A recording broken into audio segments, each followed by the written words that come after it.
Attraction is easy and chemistry is easy, but marriage is built on something completely different. If you're dating somebody right now, this video might save you years of your life.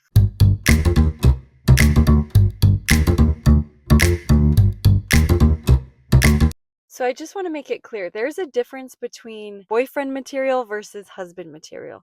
There's a big difference. So let's learn the difference real quick. So boyfriend material is fun, exciting, passionate. You love being with them. You have a good time with them. You have good chemistry. You're attracted to them. Those are all fun and really good things. And those are important when you're starting to date somebody. But husband material has more than that. Those boyfriend qualities are not enough. Those are great, but they are not enough for a husband. Husband material is stable, they're accountable, they are steady and consistent, they are emotionally regulated, and they make your life more peaceful, not more stressful. That is a huge, huge indicator. I think oftentimes in the dating arena, we confuse instability with passion. And there's a big difference. Oftentimes we think we're so passionately in love when there's a lot of highs and lows, and that is actually just not true. Real true lasting love that can last a lifetime has a sense of stability and trust. And yes, there's still love and passion obviously, but there's not this like up and down. There's not this chaotic pattern that repeats itself that leaves you feeling the highest of highs and the lowest of lows. True lasting relationships really need stability and trust, consistency, to know that this is somebody that you can count on, somebody you can rely on. Because there's a difference between dating someone for a few months versus tying yourself to someone as your life partner and creating a family with them. You need someone who is capable, responsible, and that you can completely rely on and trust. It is no joke picking a husband. You cannot be messing around thinking that these other things are more important than what truly matters. The first trait that I would say is husband material is consistency. I know I kind of mentioned it earlier, but someone who is consistent, not up and down, but someone who is reliable, who does things when he says he will do them, who has a stable job, life goals. He's not real up and down. He's not like the highs and the highs and the lows of the lows. He's steady. He's just steady, even keel. You know what you're getting with him. His behavior matches his words. So consistency in actions, in behaviors, you don't have to guess what you're going to get with him. You know what you're going to get because he's consistent. The second quality that shows that someone could be husband material is that he takes responsibility.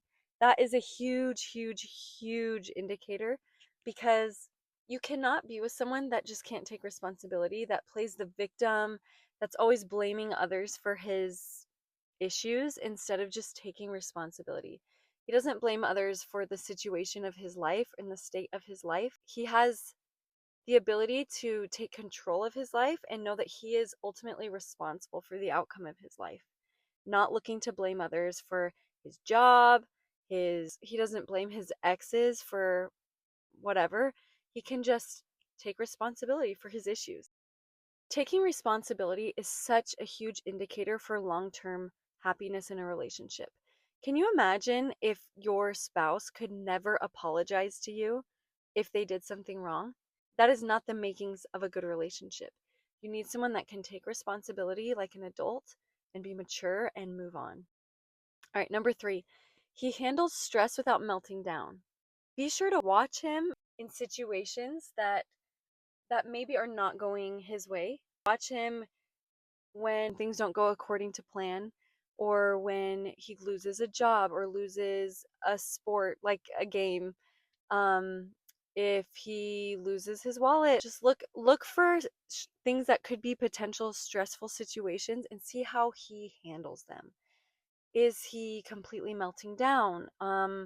How does he handle if someone is like rude to him at the grocery store or in traffic?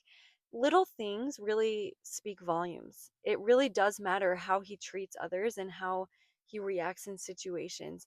Is he emotionally stable? That is huge. So make sure to be looking for those situations.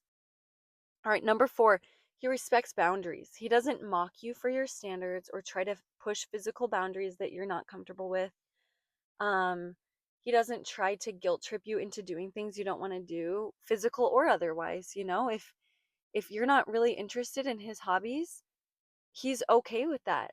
And he respects your hobbies and your boundaries, and you can find things that you want to do together, but he doesn't try to make you feel less than if you say no to doing something.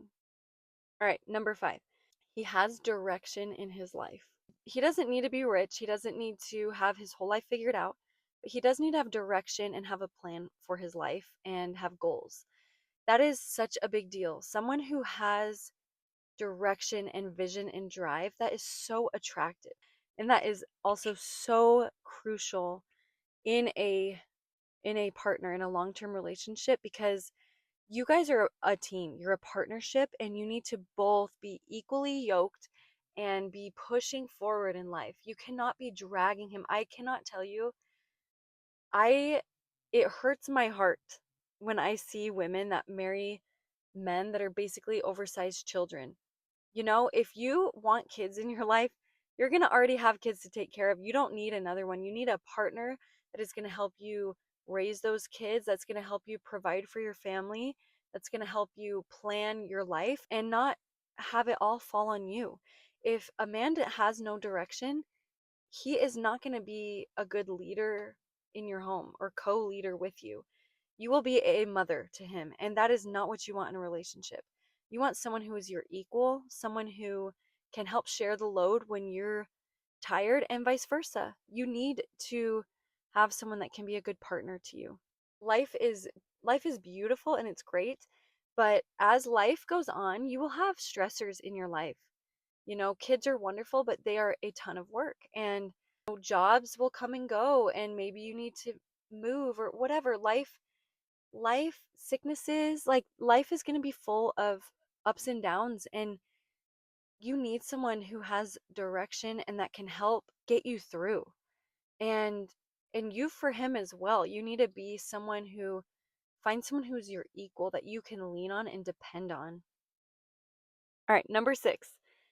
He speaks well about other women. So pay attention to how he talks about his coworkers, his exes, women in power, women in government. Pay close attention to how he talks about women. It will speak volumes to how he respects women, what he thinks about women, because you want somebody who respects you as a woman, who understands that women are strong and powerful as well, not someone that's going to expect you to be beneath them in any way. Okay, number 7, my last quality to look for that I'm going to share today is simply that your nervous system just feels safe and comfortable around him. I don't know how to explain it, but as women, we're given almost a sixth sense, and we can tell when we are in a safe place and when we are not. And I don't know why, but oftentimes as women, we stay in relationships where we're not safe. Maybe physically safe, but emotionally, mentally, we need to make sure that we're safe in every sense of the word. If you have just kind of this gut feeling and this gut instinct, please listen to that, because you are wired to notice things that you can't even put words to. So listen to your instincts, listen to your nervous system. You should feel complete and utter peace around the person that you're going to marry. Yes, you should have, you know, excitement and love for that person, but there should be this underlying sense of safety and peace.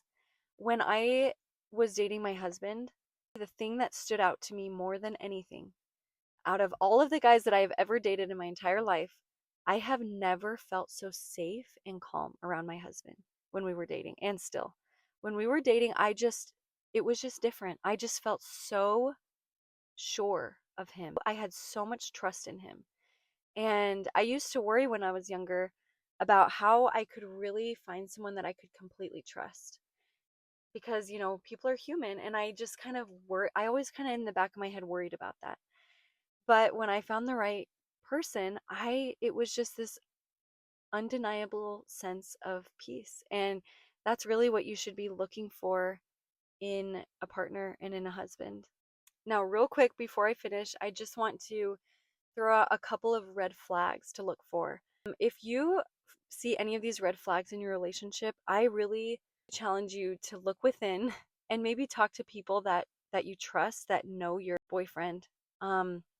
Because if you see any of these red flags, it could really be a bad situation and not someone you want to invest more time in. So, first of all, hot and cold behavior. And I know I talked about this a little bit earlier, but if someone has hot and cold behavior, they are not steady and they are not someone you can rely on. And frankly, they're really not stable. And it's nothing, you can still love and respect that person, but you should not be starting a life with someone who is not stable. It is not worth it. I have seen it time and time again in friends and family that end up with someone who is not stable and not consistent, and it is an actual hell for them. So please avoid that. Okay, obviously, this next one depends on where you're at in your relationship, but someone who avoids future conversations. If you've been with someone for a long time and they're avoiding speaking about the future, or they don't want to even, you can just tell they get uncomfortable when you talk about the future with them or picturing your guys' future together, that means they don't want you in their future and they're not sure about you. And I get that dating is a time where you kind of figure out if you want someone in your future. But if you're seriously dating someone, you should want them in your future.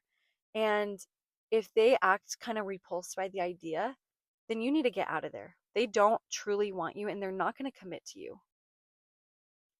Okay, another one is love bombing. If they are just over the top showering you with compliments and love and gifts and just everything. It's one thing for someone to be giving you genuine compliments. That's a normal thing in a relationship.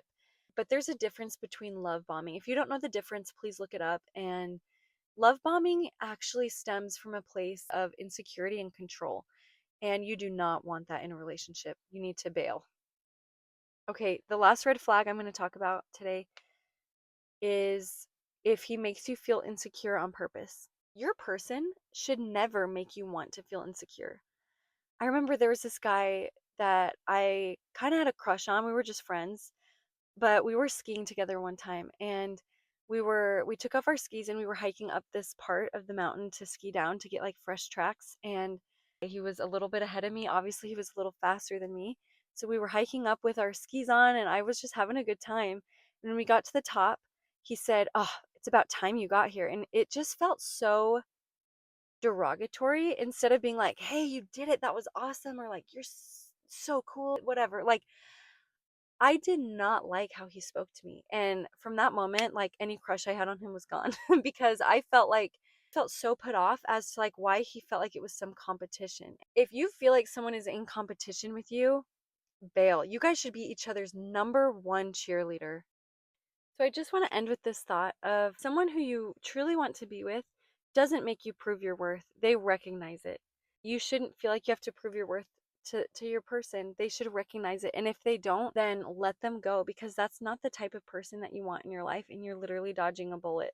I would love to hear your biggest green flag that you've seen in a relationship. I love hearing people's positive dating stories. So if you like this video, please like and subscribe. I am trying to grow my channel right now, so I'd really appreciate it. And I will see you in the next video. Bye.